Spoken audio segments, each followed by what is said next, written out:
नमस्ते. आज 8 मार्च. आज जागतिक महिला दिन. आज मी जी कविता केलेली आहे ती प्रत्येक वर्किंग वुमनला मी अर्पण करते आणि मी माझी कविता सुरुवात करते. माझ्या कवितेचं नाव आहे होय मी वर्किंग वुमन बोलते. होय मी वर्किंग वुमन बोलते. मी रोज सकाळी 5 ला उठते. 5 ते 11 पर्यंत चार्ज राहण्यासाठी 5 ला वर्कआउट किंवा वॉकिंग किंवा योगा करते. होय मी वर्किंग वुमन बोलते. घड्याळीचा काटा मग मला बोलविते. घड्याळीचा काटा मग मला बोलविते. अंगणात पाणी रांगोळीच्या 2 रेषा ओढतच मी मुलांना उठविते. होय मी वर्किंग वुमन बोलते. अंघोळ लवकरच आटपते मी. अंघोळ लवकरच आटपते मी. स्वयंपाक घर गाठते. कुणाचा चहा कुणाचा नाश्ता तर कुणाचा टिफिन बांधते. होय मी वर्किंग वुमन बोलते.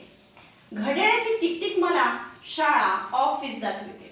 घड्याळाची टिकटिक मला शाळा ऑफिस दाखवते. 5 मिनिटातच आरशासमोर तयारी संपविते. होय मी वर्किंग वुमन बोलते. रस्ताही तो गर्दीचा धावपळीचा. रस्ताही तो गर्दीचा धावपळीचा तरी कशी बशी मला सीट भेटते. सगळ्यांच्या नजरा झेलत मी ऑफिस गाठते. होय मी वर्किंग वुमन बोलते.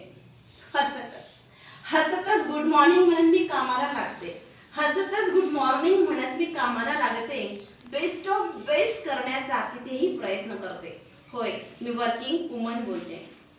सूर्यही आता संध्याकाळ होते. सूर्यही काम संपवत पश्चिमेला येतो. सूर्यही काम संपवत पश्चिमेला येतो. पक्षाप्रमाणे मनही मग घराकडे ओढ घेतो. सूर्यही काम संपवत पश्चिमेला येतो. पक्षाप्रमाणे मनही मग घराकडे ओढ घेतो. होय मी वर्किंग वुमन बोलते. थकलेला देह पुन्हा घरट्यात शिरतो. थकलेला देह पुन्हा घरट्यात शिरतो. पण चिमुकल्यांचे हास्य पाहून मात्र जीवात जीव येतो. होय मी वर्किंग वुमन बोलते. एवढ्यावर संपत नाही मैत्रिणींनो, कारण अजून भरपूर बाकी आहे बरं. मुलांचा अभ्यास शाळेतल्या गोष्टी. मुलांचा अभ्यास शाळेतल्या गोष्टी सगळ्यांना हवं नको बघता बघता 11 वाजते. मुलांचा अभ्यास शाळेतल्या गोष्टी सगळ्यांना हवं नको बघता बघता 11 वाजते. उद्याचं सगळं प्लॅनिंग करून मी 11 वाजता झोपते. होय मी वर्किंग वुमन बोलते. धन्यवाद.